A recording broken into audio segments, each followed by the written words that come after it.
5 seconds. Distinguished speakers, it is a great pleasure and pride for me to be in the midst of so many legislators who have gathered here in this historic city of Hyderabad on the occasion of Commonwealth Parliamentary Seminar. First of all, I would like to express my sincere thanks to the chairman who gave me this greatest opportunity to deliver the keynote address for this session, which is going to deliberate one of the most important aspects of parliamentary democracy, that is, parliamentary control over the budget. In a parliamentary democracy, the legislature is the supreme body of authority through which the public opinion will be expressed and the sovereignty of the people will be exercised. The executive, which gives shape to the political, social, and economic objectives of the state through budget, derives its authority from the legislature and is accountable to it. The executive also proposes fiscal measures necessary to execute its policies and programs through budget.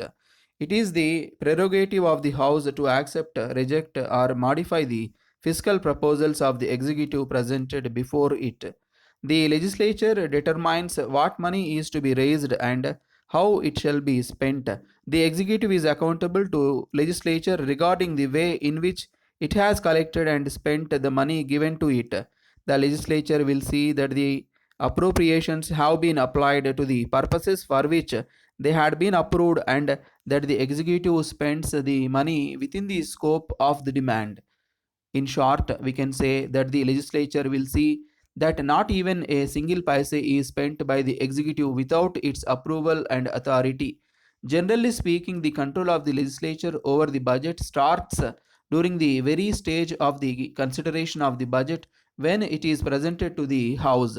Firstly, at the time of the general discussion of the budget, and secondly, at the time when the demands for grants are voted by the House. During the consideration stage of the budget, the House will get an opportunity to scrutinize the performance of the executive in fiscal matters. Again, during voting of appropriation bill, the House will get another opportunity to exercise its control over the executive regarding the finances. The thorough discussions and the detailed debates that took place during the consideration of demands for grants and the appropriation bill will provide ample opportunity for the entire house to exercise control over the fiscal policies and programs of the government. But unfortunately, several factors are hampering the quality of these debates nowadays. Frequently, the debates and the discussions on the budget and the demand for grants are largely being affected by the political tones. A real discussion on the budget performance of the executive and the efficiency of the administration could not take place due to the excessive importance being given to the political issues, trivial matters, and sensational items.